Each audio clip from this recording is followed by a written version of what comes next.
자, 오늘의 작전주 보도록 할 텐데요. 트럼프 랠리가 코인은 아직 살아있지만 나머지 종목들은 조금 쉬어가는 것 같아요. 반면에 트럼프 피해주들이 약간 키 맞추기 쪽으로 움직이는 것 같아서 오늘은 태양광 기업 중에서 한 곳을 분석해 보도록 하겠습니다. OCI 홀딩스 오늘의 작전주로 분석을 시작해 보도록 하겠습니다. 자, 일단은 이제 고른 이유가 트럼프 랠리에서 지금 대표 피해받고 있는 종목이 태양광, 풍력, 이제 기타 등등이 신재생 쪽 라인 아니겠습니까? 자, 그래서 주가도 많이 빠지긴 했는데 우리가 정말 논리적으로 생각할 때 정말로 이렇게 되면 태양광 산업은 다 망하는 건가? 그렇지가 않다면 지금의 주가 수준은 좀 하락 수준은 과도하다. 이제 여기서 출발을 좀 했고요. 또 하나가 태양광이 망할 수가 없는 게 정작 미국에 있는 기업들이 지금 엄청 태양광 투자를 하고 있습니다. 뭐 빅테크, 유통, 테슬라도 태양광과 ESS 쪽에 거의 올인하고 있는 것 아니겠습니까?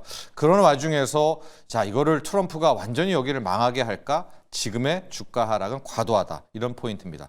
또 하나가 지금 미국이 중국 죽이기 하잖아요. 관세 폭탄 때리고 있고 50% 관세고 10%는 이제 추가로 그 10%를 이제 상설적으로 더 때린다라고 하는데 지금 중국 태양광은 50%를 막고 있는 상황이거든요. 그럼 요번에 트럼프 발표로 여기에 10%를 더 얻는다?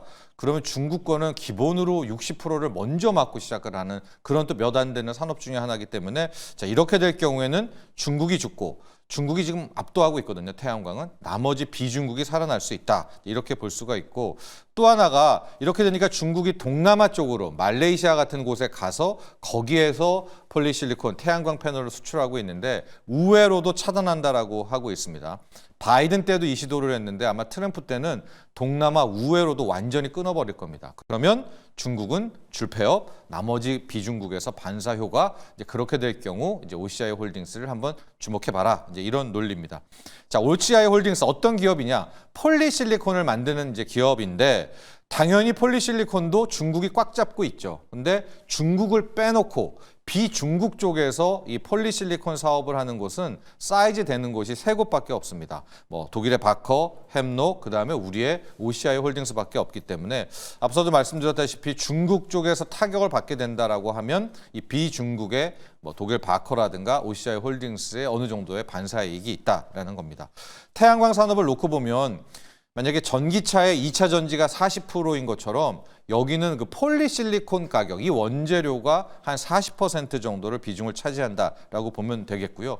또 뒤에서 또 이야기를 하겠지만 이 태양광의 웨이퍼와 태양전지의 웨이퍼와 반도체 만드는 그 웨이퍼의 같은 재료가 폴리실리콘에서 출발을 합니다. 그러니까 이게 같이 나가거든요. 그러니까 태양광과 반도체는 또 한 몸에서 출발했다라는 걸 보면 될 것 같습니다. 저희가 스터디를 위해서 이제 그림을 하나 준비를 했는데 폴리실리콘에서 출발하는 반도체와 폴리실리콘에서 출발하는 태양광 이게 이제 한 몸이다라고 볼 수 있는 그림입니다. 자, 지금 이제 저 회사 OCI 홀딩스는 폴리실리콘을 만드는 곳이잖아요. 저걸 가지고 인곳 크다란 뭉치 같은 것들을 만들고 그거를 잘라서 웨이퍼를 만드는 건데요. 앞단, 폴리실리콘, 인곳, 웨이퍼까지가 똑같습니다. 그래서 하나의 웨이퍼는 태양전지로 쓰고 하나의 웨이퍼는 반도체 웨이퍼로 쓰게 되는데 이제 윗단만 보게 되면요. 그 웨이퍼를 묻혀서 셀들을 결합해서 모듈, 그 모듈이 여러 개 쫙 깔린 게 태양광 발전소다라고 해서 저 전 과정을 다 수행하는 곳은 한화솔루션이 있고요. 맨 앞단, 폴리실리콘을 만드는 곳이 이제 오늘의 기업 OCI 홀딩스다. 이렇게 개념 정리를 하면 될 것 같은데요. 문제는 주가가 이 트럼프 당선됐다 하면서부터 급락을 시작해가지고요. 한때는 5만 원대까지 추락을 하는 20% 넘게도 빠졌다가 지금은 좀 반등이 되면서 올라왔습니다. 그러나 뭐 주가가 거의 7만 원, 8만 원대에서 6만 원까지 이제 바로 떨어지는 이제 그런 상황이 됐거든요. 자, 이런 핵심은 여러분도 잘 아시겠죠. 지구 온난화는 사기다.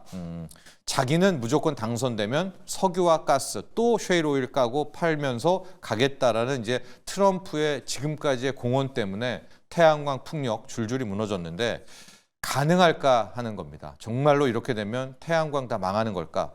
미국을 봤더니요. 올해 미국의 민간 기업이 역대 최대 태양광 산업에 투자한 그런 한 해였다라고 하고 전 업종입니다. 빅테크, 유통, 심지어 테슬라도 지금 굉장히 태양광에 투자를 하고 있습니다. 빅테크 중에서는 메타가 어마어마한 투자를 하고 있는데요. 이미 상반기에 5기가와트 이상을 설치를 했고 아마존, 구글, 애플도 지금 다 태양광을 하는데 이제 태양광만 정확히 하는 거는 아닙니다. 왜냐하면 AI 데이터 센터가 전기 먹는 하마잖아요. 그러니까 태양광과 요즘 유행하는 ESS를 딱 세트로 결합을 해가지고 태양광 받아서 ESS에 저장한 다음에 이제 AI 데이터 센터에 쓰고 있는 이런 것이고요. 이번에 이제 트럼프가 당선될 때 많은 질문이 있었는데 메타가 이런 이야기를 했습니다. 자신들은 그러니까 물론 메타는 이제 트럼프를 싫어하죠. 안티 트럼프이기는 하지만 태양광을 지속적으로 확대한다. 석유 전력을 확대할 계획은 아직 없다. 그러니까 메타의 AI 데이터 센터에 지금 트럼프가 이야기한 대로 석유를 갖다 쓸 석유 전력의 계획은 없다라는 거고요. 또 하나의 브루킹스 연구소에서는 미국이 태양전지 쪽에서 또 한번 패권을 잡으려고 한다. 그러니까 지금은 이제 다 중국한테 뺏기지 않았었습니까? 이런 거를 다시 미국에 가져오려는 계획도 있다. 뭐 이런 얘기도 함께 나오고 있어서 태양광이 완전히 죽을 산업은 아니다. 이런 겁니다. 이렇게 될 경우에는 그 가장 원초적으로 있는 폴리실리콘이 집중 조명을 받게 될 것 같고요. 폴리실리콘이라는 것은 규소에서 추출한 이제 반원자재다. 이렇게 될 수 있고 앞서 이제 설명한 것처럼 뭐 웨이퍼엔 다 들어갑니다. 태양광 반도체에 들어갈 수 있기 때문에 이제 실질적으로 아마 이제 미국이 이 정도의 이제 중국 대리기에 들어가게 될 경우에는 이제 그 밑단에 있는 폴리실리콘이 상당히 주목을 받을 것이다. 지금 폴리실리콘도 중국이 꽉 잡고 있거든요. 그리고 태양광이 힘든 거는 트럼프 때문에 힘들기도 하지만 그 앞단에서는 중국 때문에 힘들어요. 중국이 워낙 저가로 태양광을 몰살시키기 때문인데 트럼프가 태양광도 죽일지 아닐지 확인해 봐야 되겠지만 중국을 확실하게 죽여준다면 지금보다는 조금 더 높은 그런 태양광의 반사이익까지도 가능하다 이렇게 보시면 되겠습니다. 끝으로 볼 문제가 역시 트럼프와 관계된 건데요. 우리가 R200, CF100 이런 이야기를 하잖아요. 이제 R200은 원전 없이 완전히 태양광 풍력 신재생으로 가는 건데 유럽은 R200을 확정했습니다. 내년부터 탄소 규제 관련 것들도 실시를 하고요. 자신들의 법안 어기면은 이런 페널티도 주고 이제 이럴 계획인데 트럼프가 이걸 다 깨고 당장 내년부터 석유 갖다 쓰고 쉐일오일 갖다 쓰고 가스 갖다 쓰면서 모든 전력을 석유 쪽에서 이 비중을 높여버리면 이건 중국과의 무역 충돌이 아니라 유럽과의 충돌까지도 확대될 수가 있거든요. 저는 그래서 지금 말은 트럼프가 태양광 죽일 거다, 풍력 죽일 거다는 하지만 뜻대로 되지는 않을 것이고 그렇다면 지금의 주가 하락은 좀 과도하다. 여기에 포인트를 맞추시면 되겠습니다. 자, 첫 번째 태양광 물약은 그렇게 쉽지 않다. 없을 것이다. 심지어 테슬라도 지금 그 집 있거든요. 거기에 태양광과 ESS 붙이는 그걸 엄청나게 막 팔고 있습니다. 그리고 유럽 쪽에서도 계속해서 몰아붙이고 있고 R200을 중국 죽이기에 반사이익이 이 산업 전역이 있지만은 아마 가장 큰 반사 효과는 태양광 산업에 있다라는 것에 포인트를 맞추십시오. 자, 오늘의 작전주 OCI 홀딩스 분석해 봤습니다.